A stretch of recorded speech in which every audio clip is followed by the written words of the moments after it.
Hello, my name is Natalia Toby, and I am the owner of Toby Solutions, which is an influencer marketing company. I'm a content creator and US fencer. Thank you so much for having me on the podcast.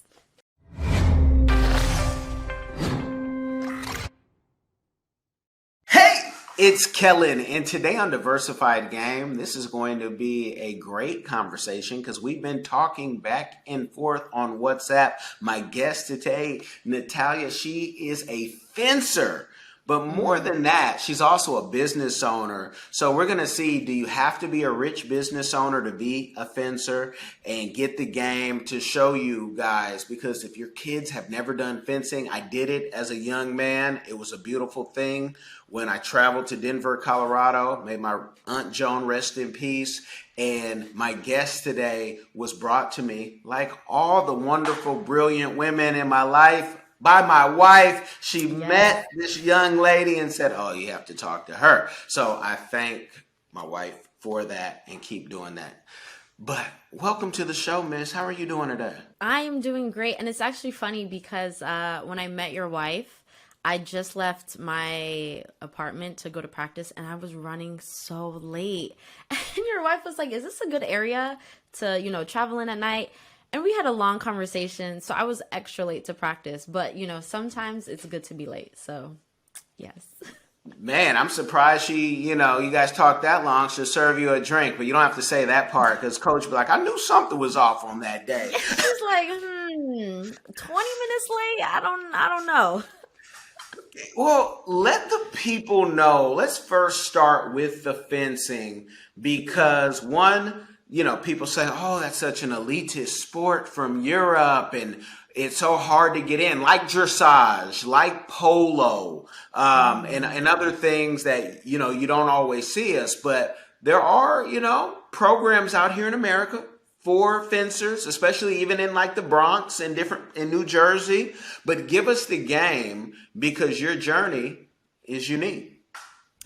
Yeah, so fencing was an elite sport. I think it's become more accessible to people now, especially people of color. There are a lot of programs, especially in the East Coast. I'm not really sure about the West Coast and the middle of America because I don't really live there, but definitely East Coast, there are a lot of programs available, for people who want to get into fencing. But me personally, I just felt like fencing was just really expensive in the US. And if you want to compete at a professional level out of college, because I fenced in college, I moved to France. So I packed everything and, in the middle of the pandemic, and I told my mom, listen, I want to make a team. I want to go to the Olympics. So if this is what I have to do, I have to move out here. And fencing is just very normalized in France, in Europe in general, but really in France, it's like everyone knows fencing. There are a lot of different clubs out here, and it's really affordable. So I just decided to move. Okay, well, that jumps into, becoming a pro after college. But when you started, how did you start? Women in fencing, period, in America might be, I don't know how many people do it, but when you say even black women fencing, that's not an everyday sport. Not like, hey, I'm gonna go pick up the basketball. You're like, I'm gonna go pick up the foil real quick and get busy. How did it start? Who introduced you to it? So I had a coach, Christian Rivera, and he lived in the same town as I did. So I'm from Bloomfield, New Jersey. And I remember it was going into my freshman year of high school. And I wanted to do some, summer activities at the Bloomfield Rec. And I think I did cooking and fencing because all the other sports were filled up. So I said, yeah, sure, let's do this. And I liked it. So I think this was like my seventh grade, and then I did it for the second year, and I liked it, and I decided to fence nationally. And yeah, it was nationally, but in the beginning it was just going to a summer program for a week or two, and that coach Christian had a club outside of the recreation in Bloomfield, and I just went and I fenced for my high school, and then I fenced nationally, and then I went to college and I fenced Division 1 fencing. Okay, so that sounds like a scholarship. So it was cool. Yes. So when I was in college, I got a full ride to Fairleigh Dickinson University, Division One school, and I was the captain of my team for 3 years. I went to NCAA 3 consecutive years in a row, Woman Athlete of the Year twice. So yeah, fencing has been a part of my life for a really long time. Was it something that you were just, naturally gifted at and you could beat all the slow kids? You know, they say when black folk get in a sport, we tear it up, Serena. We tear it up. Tiger. No, I really think that's what it is because even looking at the competition that I was at this weekend, like it's one part, the spirit that you have for the sport, and it's another part of like being smart because fencing is not just, and again, I'm not disrespecting any other sports, but there's so many things that go on and it's such a technical and tactical sport that it's almost like playing chess. There's a lot of different things that you have to think about, and it's not just like, okay, I'm going to do this repetitive action and it's going to be fine. So there's one part you need to be smart, but I think growing up, my parents have both been athletes and they're both very like dominant alpha people, right? And just having that spirit of if you're going to do something, you have to put 120% in it.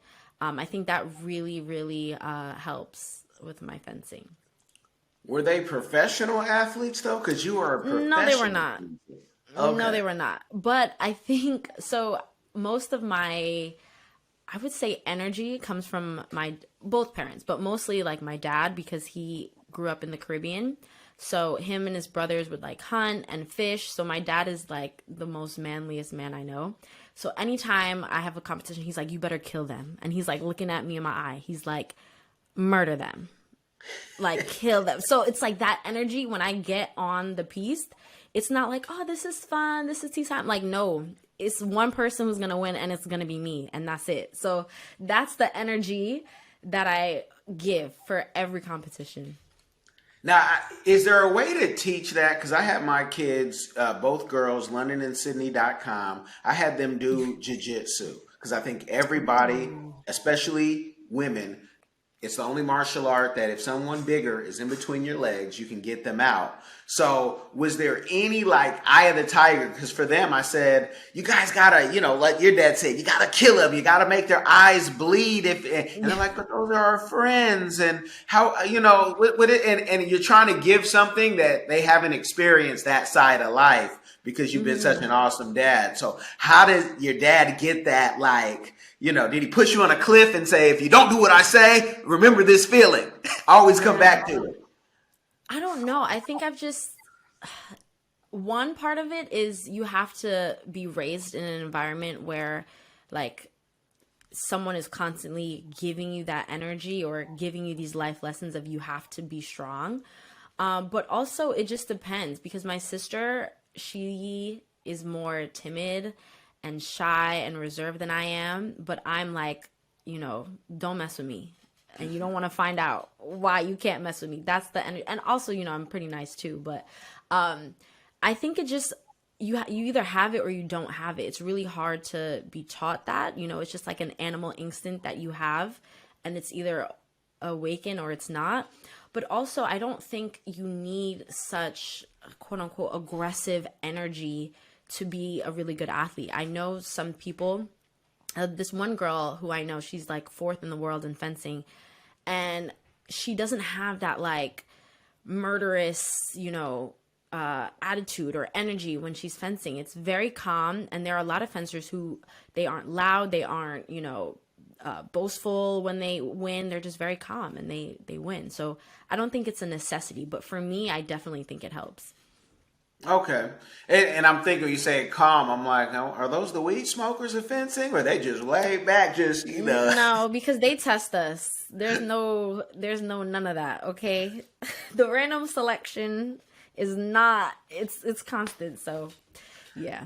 Okay, that's what the NBA or MLB. They all said that football. Now you're finding out some of your heroes were really juiced up, and so it's good to know that you guys are on constant pressure. I don't know, would steroids even help a fencer? I think so. I'm pretty small. It would be great. No, just kidding. No, but I guess. But again, I just don't think our sport is 100% you need to be the strongest person or you need to be the most aggressive. Like, you can be the most calm person, skinny, short, but you are just so smart with how you're hitting. It kind of outweighs all of that. Okay. And you say you don't need to be the biggest person, but I think like another fellow black fencer, Miles, and even I think Daryl Homer, they're not like short people. I think Miles, you familiar with Miles? Yeah, Miles Chamley Watson, Yeah. from Brooklyn. He's probably like 6'2", 6'3". But then Daryl, I feel like, is not that tall. Daryl has to be. He's definitely not 6'2", but I wouldn't consider him to be short. Maybe just average. I don't know. Okay. But then, if Okay. you look at the Olympic champion for the U.S. For this Olympics that just passed, Lee Kiefer is shorter than me, skinnier than me, obviously more, built, but she won gold, so it doesn't necessarily have to be the biggest in the room. She's just really, really athletic and talented and smart, and she's that girl. Like, you cannot, and also she's like, people underestimate her because she's so small. They're like, okay, yeah, no. When Lee Kiefer hits the building, be aware. So, yeah, it depends. And so, you say it's like chess. It is a thinking person's game. But what would you say, for someone young who say, I want to do fencing, what could this cost me? Because I'm still growing. I'm going to need, new equipment. I'm going to need this at camps. Like, what's the average cost for a young person trying to fence? Is it as expensive as cheerleading or travel baseball? Choose a different sport. I'm serious. No, it is so, like, I think now that I am an adult and living alone, I didn't realize how much money and dedication and sacrifice that my parents took. Mainly my mom. Like, she's the one. I don't know. She's just always on top of things. Moms, they just do that. I didn't realize how much dedication and sacrifice it took. Me right now, I'm thinking if you're doing a local not a local, a national competition, it's gonna run you about $1,000 per competition, right? You're looking at flight, which could be, let's just say, 400. The competitions are already $200, so that's already 600. Hotel, then you have to pay your coach, and especially when you're younger and you have different events, right? So for me, I'm a senior, right? I only do one event, maybe individual. If we have a team, but it's not every single national competition, there's a team event, right? So for me, I just fly out maybe 2 days, 3 days max, and I go home. But if you're, let's just say 14, you have Y14, Y16, maybe there's 18, I'm not sure, or maybe it's not 18, maybe it's Y20. Then you have seniors if you're that good. So you're looking at 4 events, $200 each. The hotel, the flight, it's very, very expensive. So yeah, I don't, and these expenses, I'm only talking about the US. There was just an article about this, like how expensive it is and how, it's not an easy sport to get into, especially when you're younger. But yeah, it's a sacrifice you make because hopefully all of that money that you're putting in allows you to get a full ride to a university because school is not cheap. So, Okay. But then when you become a professional, there's still cost of being a pro athlete, getting your body right, tournaments, and they say the average fencer isn't a millionaire. Maybe that's untrue, but when doing the research, talk about that because in fencing, you're probably not doing it for the LeBron James contract at the end. no. I wish there was, but I think one thing I didn't anticipate when transitioning from college athlete to professional athlete is all of the resources that we get in college for free.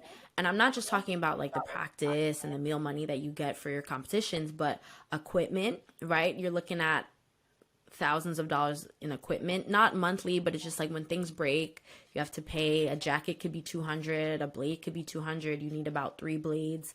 Maybe some people have 5. So these all add up.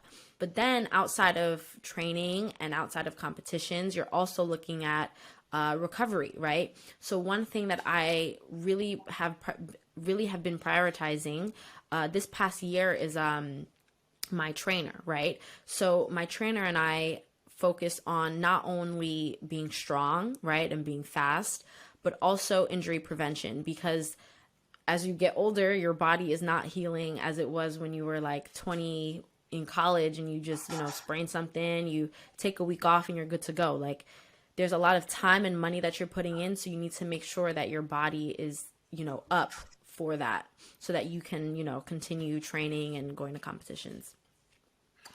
This is for Chris Caldwell, aka Sibo of Caldwell Enterprises. Yes, I hear you. I can hear my audience sometimes. I can hear my people that I really know. And with your professional fencing, I am going to try to push her off camera to see if we can represent some college athletes for fencing. Because as a licensed sports agent, people always just think you put stuff on your Facebook wall. No, hold on one second. I put stuff on my real wall, and that's my license in the state of Florida as a sports agent. Make sure I pick the right one. Wouldn't it be something like, that's not the sports agent, that says, executive protection. We do a lot of things at Coleman Public Relations and Consulting Firm. So with that, if going back into your college days, now college athletes can get paid. They can get endorsements. I really want you to think about that, because I'm going to bother you off air especially, because I'm thinking from the shoes and even black folks taking the fencing gear. We could wear that to a party and people be like, hold on, what'd you just do? You put the Wakanda on it? No, see, okay, I think, and this is a great topic, because in theory, right, this is a really good thing, right? Having sponsorships, but fencing in general, and I'm speaking from someone who's out of college, right? So let's just say when I was in college, we didn't have that NCAA rule where you can get sponsorships. But even now, it's very hard to find sponsorships as a professional athlete, because, whether you're looking at big companies like Nike and things like this, they're only looking for, are you on Team USA? If you're not, I don't know. But when you have other sports like baseball, right, you are on these professional teams, but there are a lot of professional teams in baseball. When you're on the U.S. team in fencing, there's only 4, right? 4 people. That's it, right? So it's very hard to get sponsorships because our sport is so small, but also it's like a lot of people trying to get, these. It's actually 3 spots and the alternate is 4, right? So it's really, really hard. But again, it's a smaller sport, so it's easier to be done. It's tricky. Well, the other part of it's a, being known as an elite or kind of foo-foo thing. It hasn't had that touch of what I call the hip hop culture. And, fencing to me is sexy. And we haven't even seen a Cardi B, Beyonce on there. If they did that in their video, people would be like, oh, I didn't know you could take the example, Missy Elliott. She took the Indian culture, put it in her video, and people are like, doing Bollywood dances back in the day. So I look at it, I like things that are hard. I like things that are new and different. That means we can make up kind of, our own, be creative, make up our thing. And that's it's like I see it like a movie. So and I don't give myself these great ideas. They come blessed upon me. But I love that fencing as a professional athlete, can you talk about the injuries? Because people have died in fencing. I mean, back in the day when fencing started, it Oh was the no. real deal. But people have died in fencing. Okay. I cannot even tell you the last person who died. Like, Hmm. it is not as dangerous as people think it is. In fact, I think it's not dangerous at all. Most of the injuries that I've seen personally, I don't know what everyone else is doing. Most of the injuries that I've seen people have has occurred outside of fencing, whether it's in the weight room or they're doing something stupid, they're skiing on the weekend and they sprain their ankle and now they can't fence. Like, it's never really big injuries on the piece, or it's maybe sometimes you're lunging too hard and then you misstep or you snap something or someone hits you really hard. Yeah, maybe someone hits you really hard. And I had one friend who got hit in the head and she had a concussion, but that was it. And then she broke her rib, but it was because she was doing a different sport outside of fencing. So I don't think it's that dangerous. But the only dangerous part of fencing is when you're fencing someone who isn't experienced, because they're so unpredictable. They don't know their distance yet. They don't know how to control their hit. Maybe they're hitting way too hard in such a close distance where the impact is so much, and it's just like, all right, we're not fencing anymore. Get off. Like, it's too much. But other than that, I can't remember the last time that I got seriously injured because of someone else on, like, in fencing. That's because you're that good. But that's how that's the No, PR ending. it's That's not because that. you're It's that good. because fencing isn't as dangerous as people think it is. So you guys can believe that, but when she said her dad said murder them, right? Yeah, I'm That- murdering. yeah, yeah. That she's that good. She's doing the murdering, so it's easy, So I never get hit. No, no, no. But also, yeah, even though I have that energy, I would still, like, I mean, I don't think I'm hurting people. Some people may say, like, ow, but I'm like, all right, stop, get up. It's not that serious. Like, How did you pick what style that you wanted? Like, did it pick you or did you try everything and say, hey, this fits me? Explain that to the people because most people, maybe yeah. for the first time, have never heard that, wait, there's different styles? Yeah, so there are three different weapons in fencing. There's foil, saber, and epee.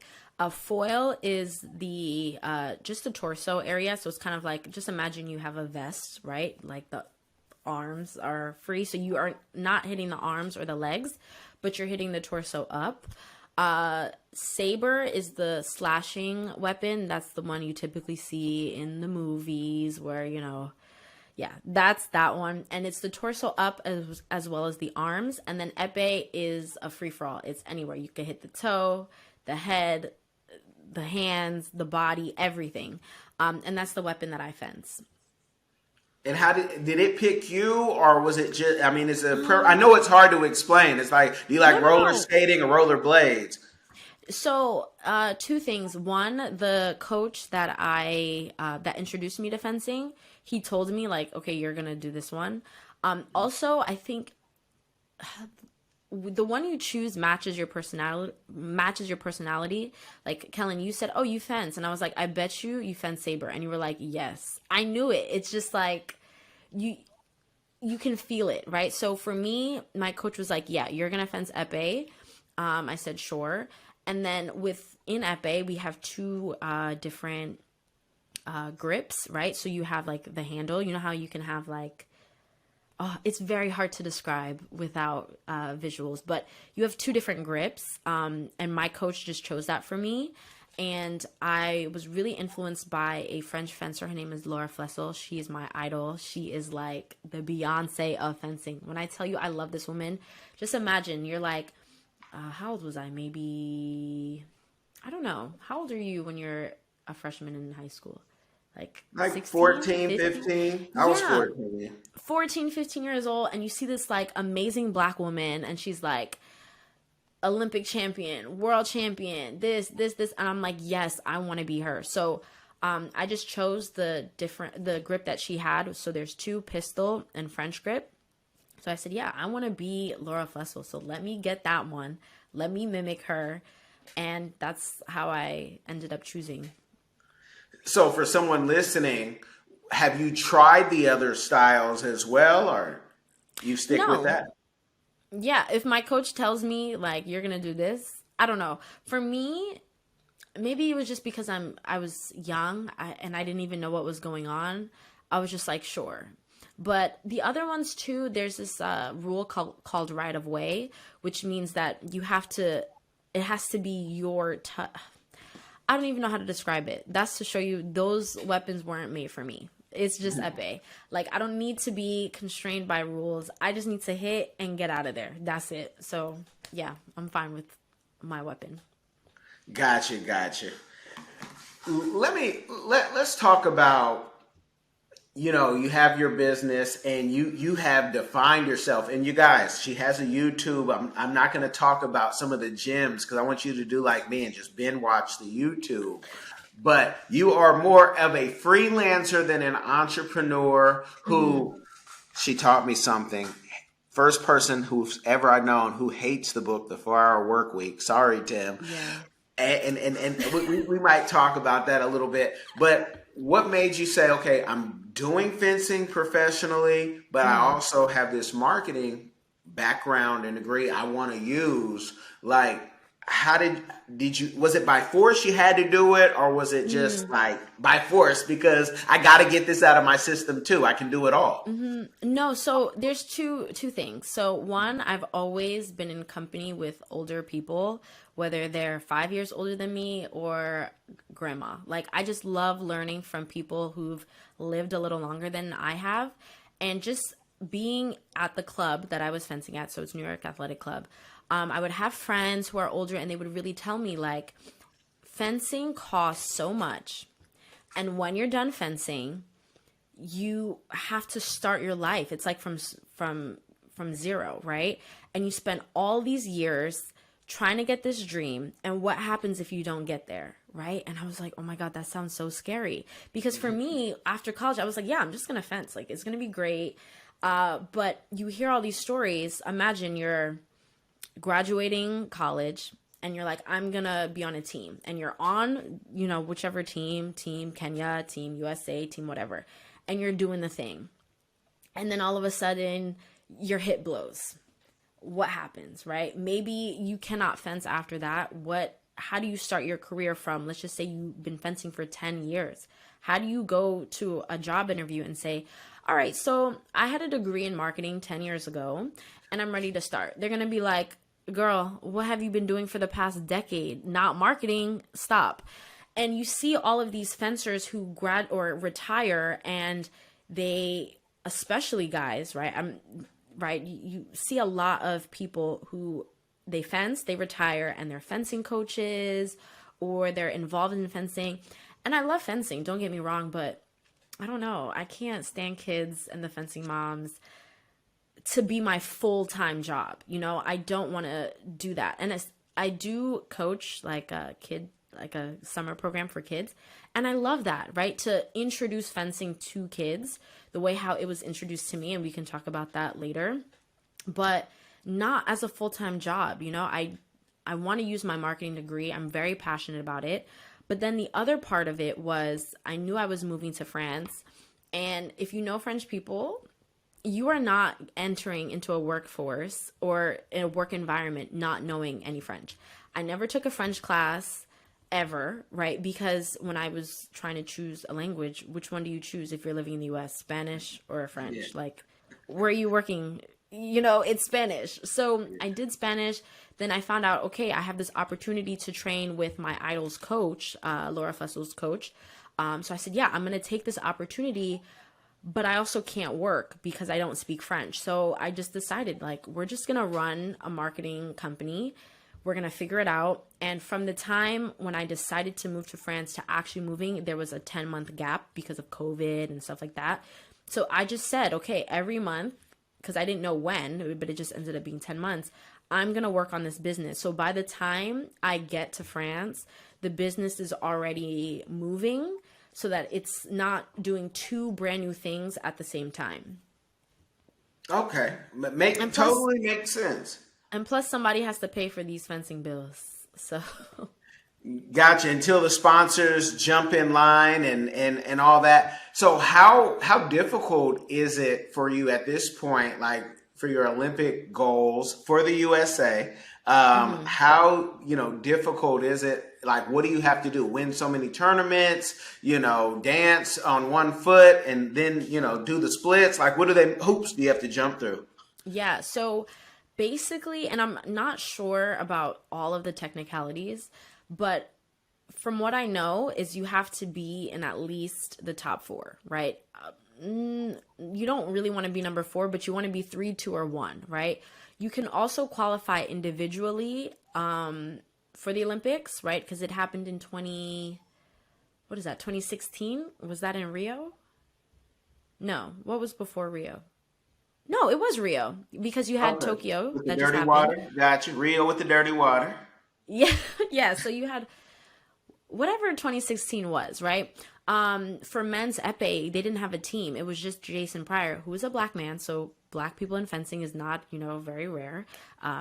But yeah, he qualified individually and he went to the Olympics. So there are ways that you can qualify individually, but if you are a team, you want to be one, two, or three. So right now, I think I'm like 36 in the country.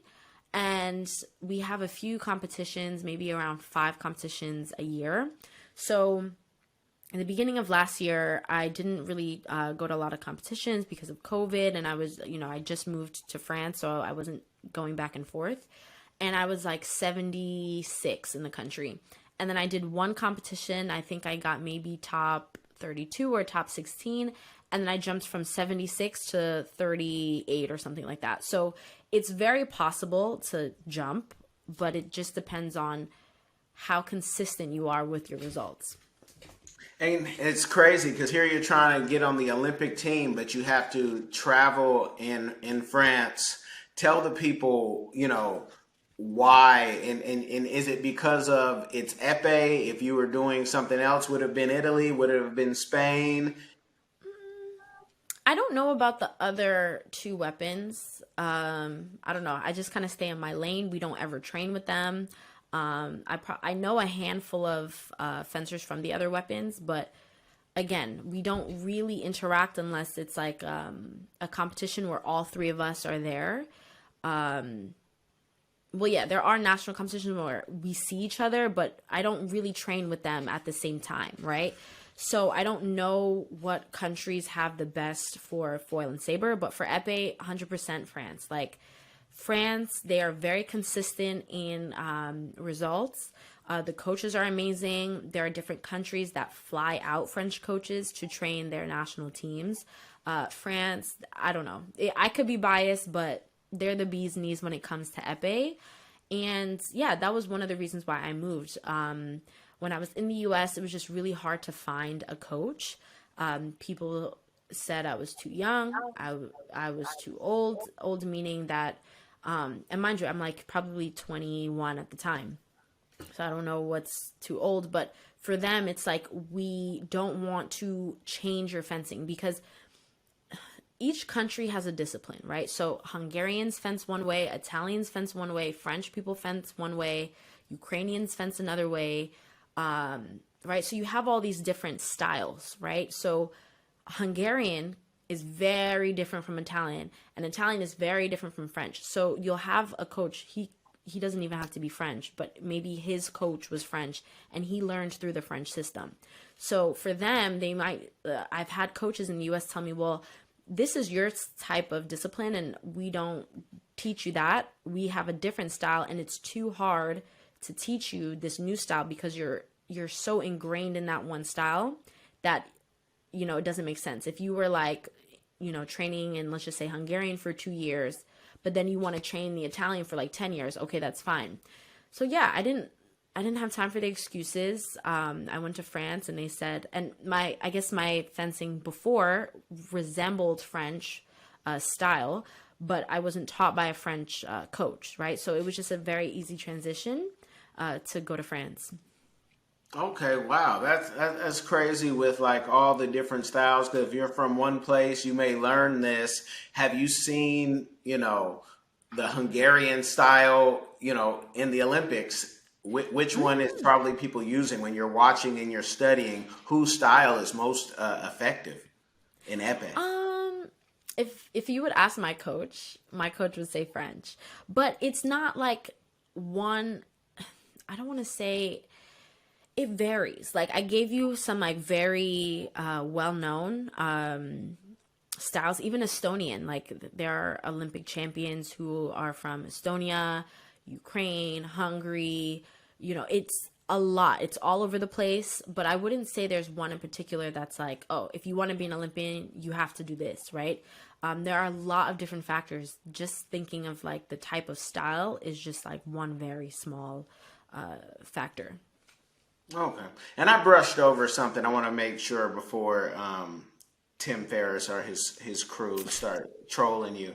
You taught me something, and I've been talking about it here at the house with Hmm.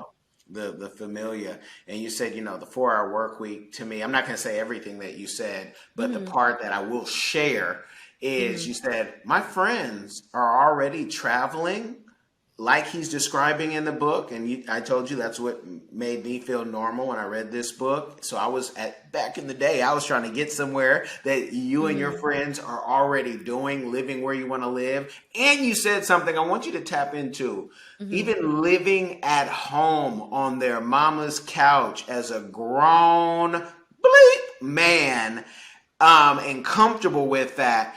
Can you talk about that mentality? Do you understand it at all? I was told at Yeah. 12 I had to get out the house when I was 18.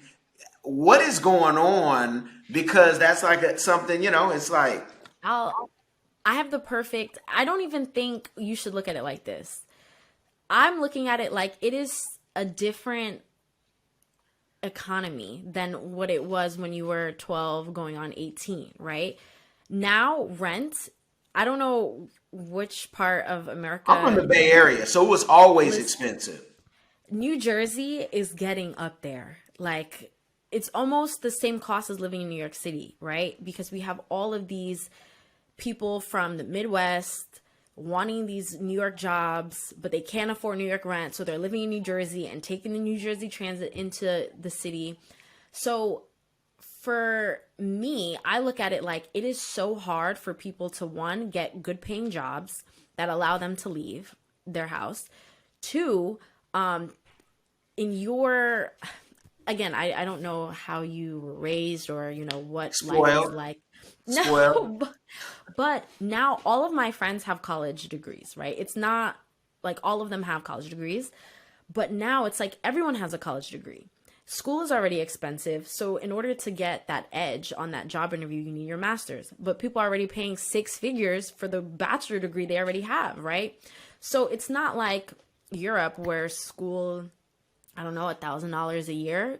Me when I was in school, it's like, or it was 67,000 a year. We're not even talking about Harvard or Columbia. This is not even up there, right? I mean, my school was good, but it's not the best business school out there. So imagine if I was an offenser and I was an average student in school, I'm having all of this debt to pay, plus a job that's like, oh, well, we want you to get a master's, but a master's is like what? Another six-figure debt.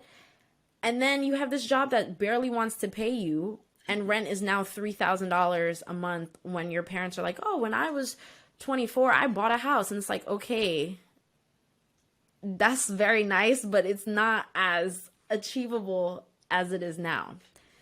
And it's crazy because there's somebody like we lived in Seattle before being here in Florida, and I would hear, 21-year-olds talk about, yeah, they're paying me 80,000 while I'm in college. So it also depends on what you choose because if you can program True. or if you have a connection at Amazon or if you do nursing, which I'm biased because we have a company that helps people get into jobs or become entrepreneurs in healthcare, Hmm. CNA to MD.com for those of you who are listening or watching.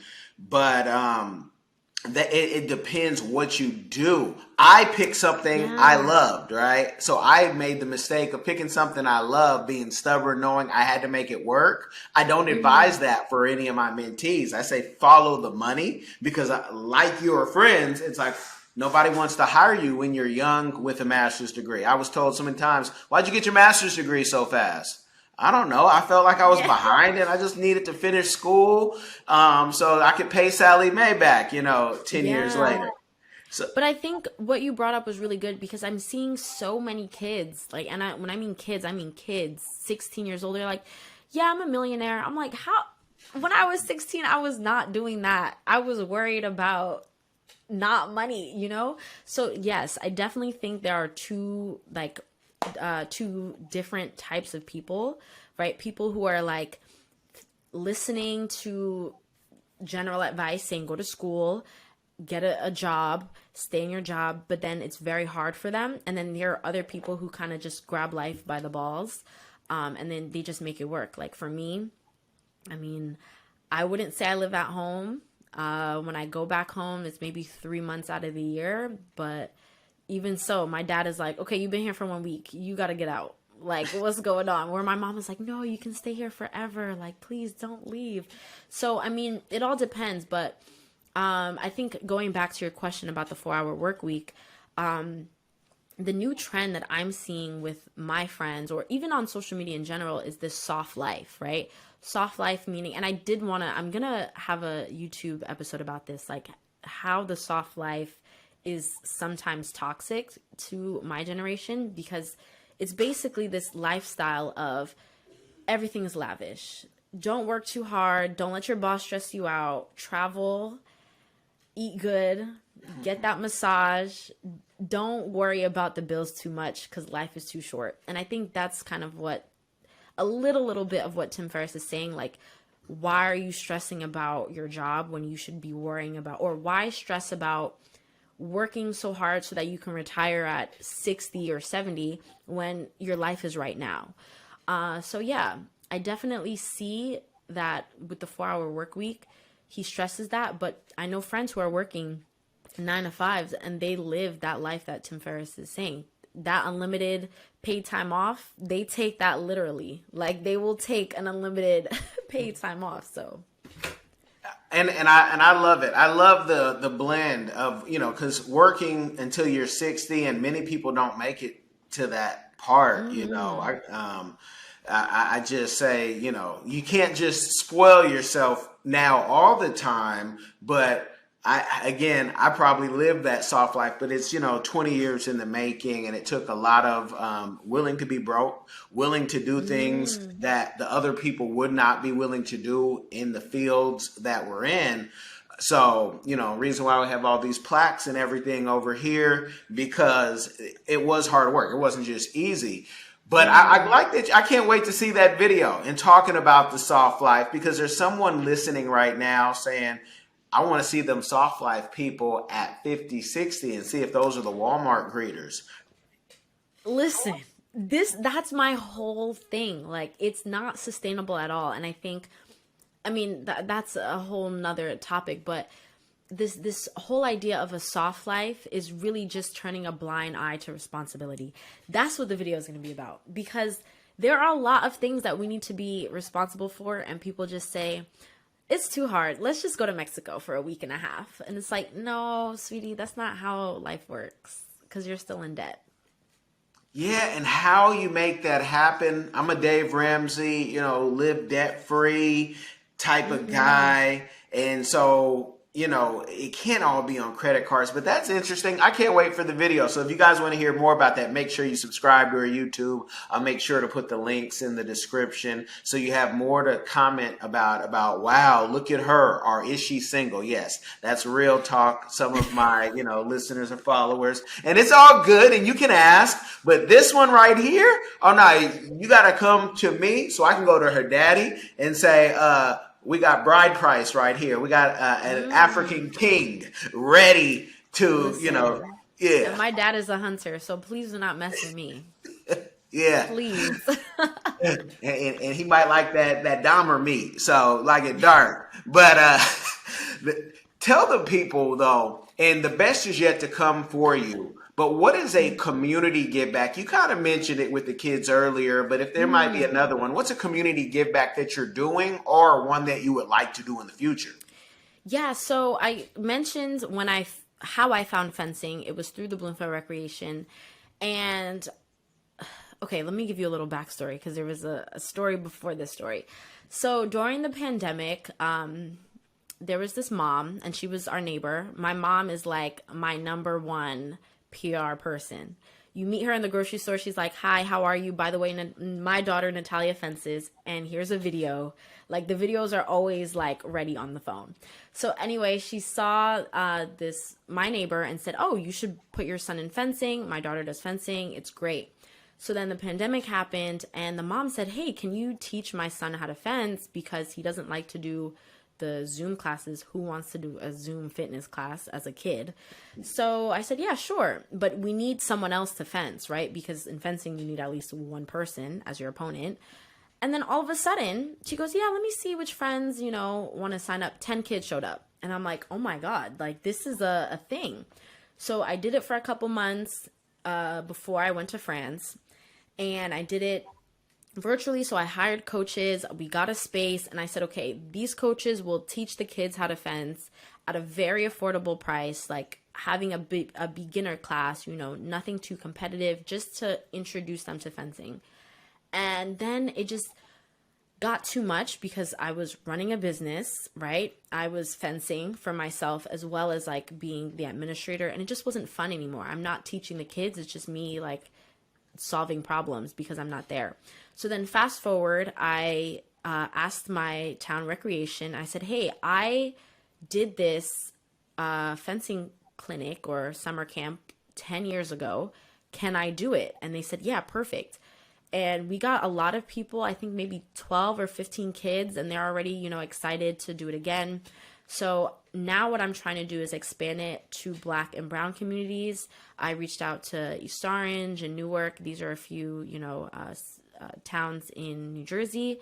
But yeah, I'm passionate about giving that same energy or that same opportunity that I got when I first started. I didn't know anything about fencing if it wasn't for what I'm giving to these kids now.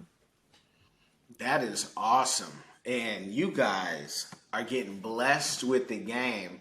I'm going to go on, but I'm just not going to do it with you guys listening. I'm going to do it off air where I always tell you the best, some of the rawest conversations happen.